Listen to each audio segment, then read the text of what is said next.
Yo, guys, where you at? Wow, that was freaking amazing. Yes, yes, yes, yes, yes.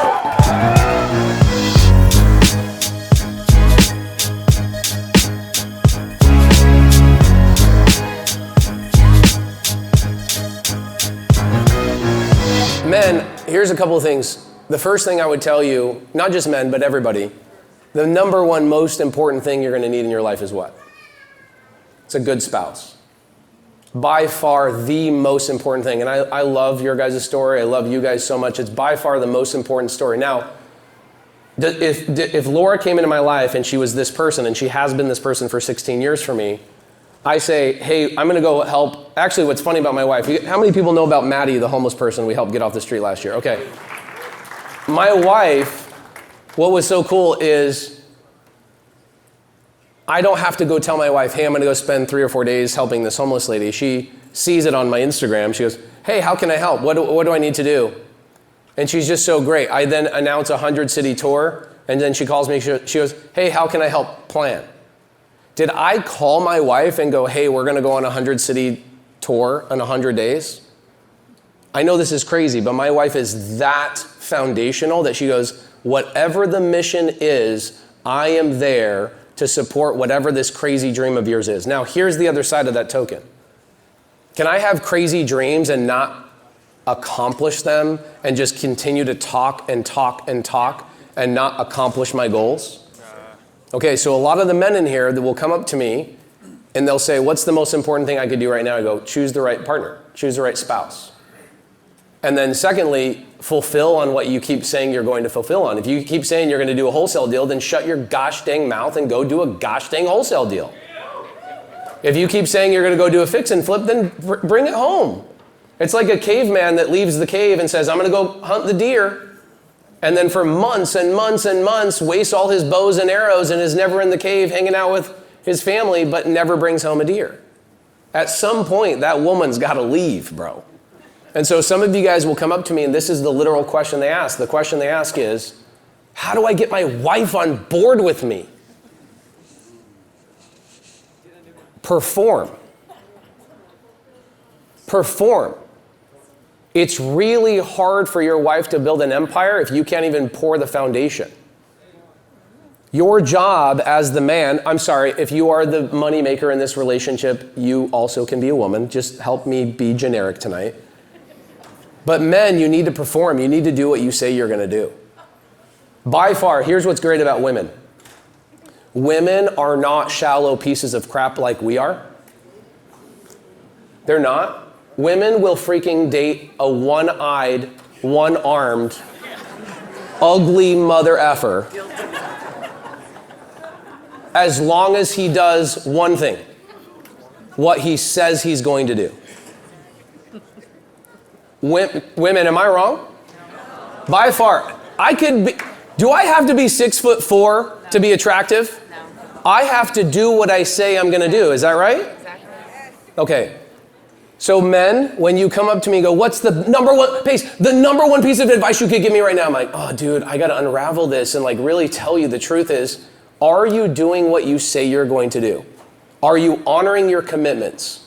Because everything else around you is crumbling and you're thinking that you need to make 14 cold calls to solve your problem. Your problem is you are not honoring your commitment, you're not honoring what you say you're gonna do, and you're not honoring the woman that married you or is dating you. She's sitting there pouring everything into you, believing in your potential, and you keep watching another YouTube video. Second most important thing you can do, I won't get into a whole big story here, but I'll tell you a story how I met Jamil. I'm doing construction as a contractor. I'm working for Zillow and Open Door, these big companies. But I had this customer named John. And I'd been working for John for about 4 years. And over those 4 years, I was in, at this time, 3rd year, I would go do $100,000 in renovation, so like 4 or 5 houses for him. And then he'd pay me like $92,000. Okay, cool, I'm $8,000 behind on the bills, but he's giving me 4 more houses. So am I gonna be worried about the $8,000 or is he gonna pick that up on the next 4 houses? And that keeps going and going and going and going and going until John now owes me at this time probably like $480,000. I'm a nice guy. I'm going to tell you guys, when you're nice people, or you're a nice person, you attract people that want to take from you. And you should filter them really fast. I did not filter this guy. And what ended up happening is I'm like, holy crap, I'm in a bad situation right now. This guy owes me a lot of money, and he's got me by the cojones. I don't know what to do. So I asked around town, and I found who else has done business with this guy, John, that can give me advice on how to get out of this relationship with him and get him to pay me the $480,000. Well, somebody tells me, you got to find this guy named Jamil. I go, cool, give me his phone number. They go, oh, nobody has this guy's phone number. I'm not lying and exaggerating. He was like a ghost in real estate. Everybody knew he was a guy that was doing wholesale deals, but nobody knew what he looked like, if he was real. Like, I thought he was like a white woman pretending to be an Indian guy. So I'm on Instagram, right? This is in 2017.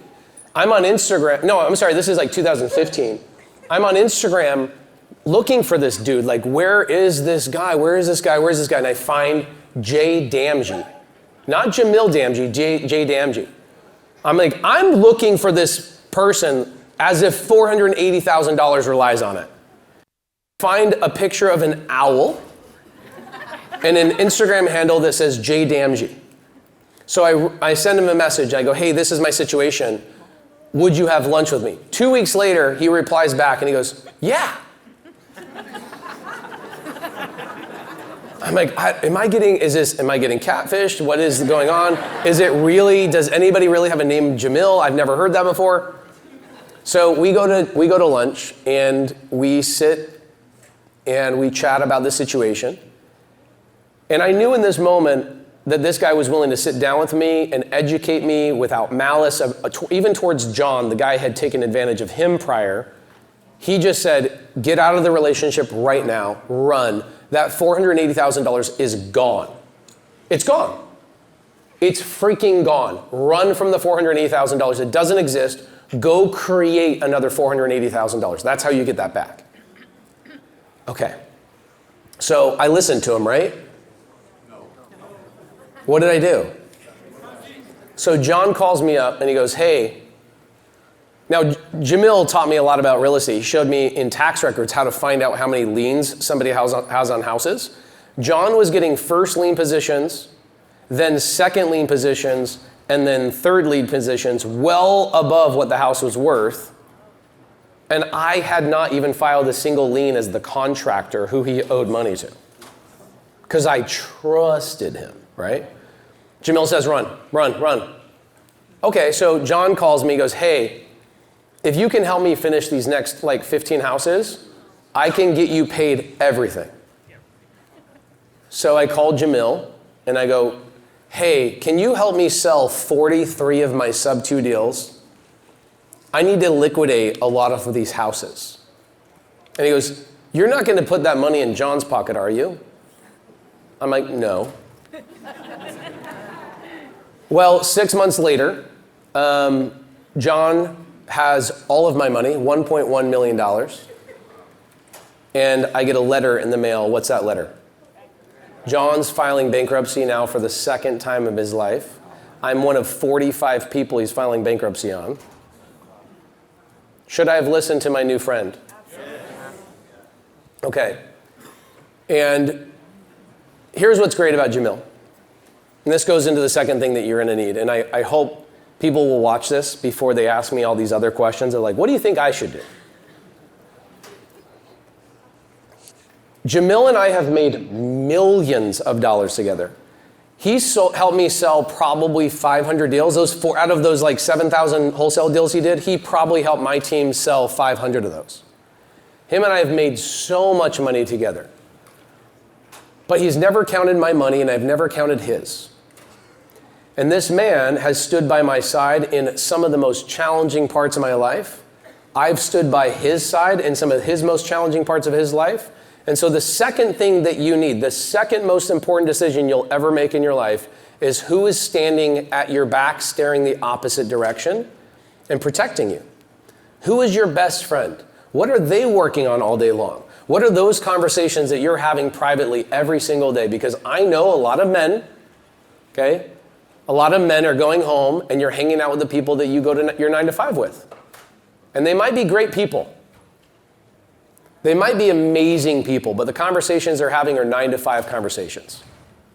They're not trying to solve big problems. They're not trying to do big things. And so every minute of your day is wasted.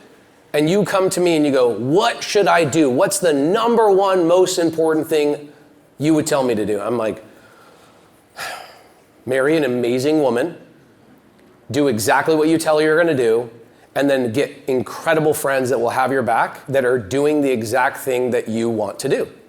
And there's a lot of people in here, you're going to go home, and you're going to go watch videos, and you're going to go read a book, and you're going to do all these things, but the friends and the people you hang out with are total normal people. Do we want to hang out with normal people doing normal things? No. If you are hanging out with normal people doing normal things, what are you going to do? Normal things. And does that mean you're a bad person? No. But if you want to do exceptional things, you have to be like, what is the day? I don't even know what date today is. What is today? I want to hang out with people that also forget what freaking day it is because they've been working so hard to do things for other people. Right? I don't want to be asking my friends, hey, when can you get paid time off? I'm not having the same conversations I want to have. And so that's the second most important thing. And the third most important thing, I won't go into a big story about this, but who is the group of friends that you're spending your time with?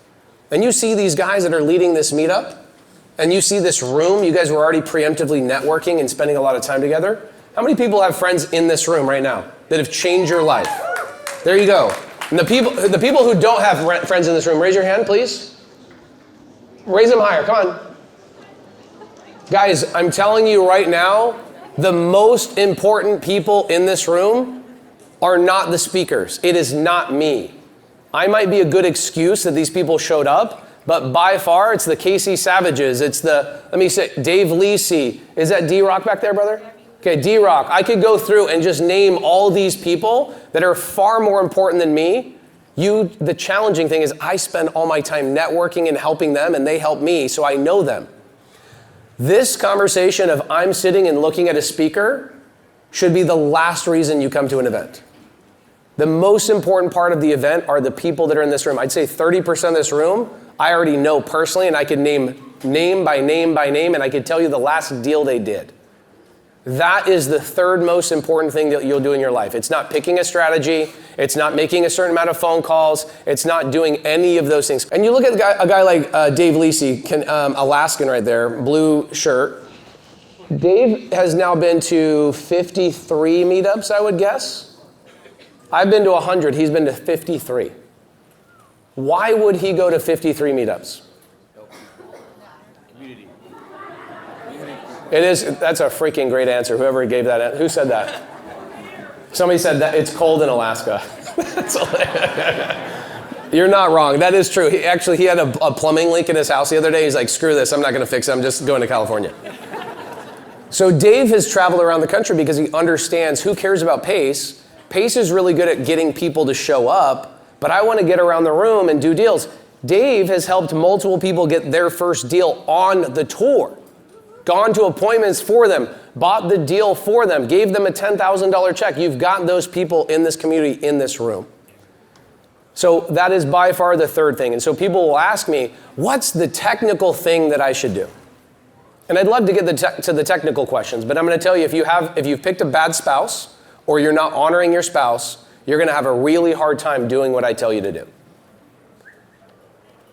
If you have bad friends and you guys are doing stupid crap all day long and you're wasting all your time and you're going and watching stupid things and whatever, you're not going to do what I tell you to do.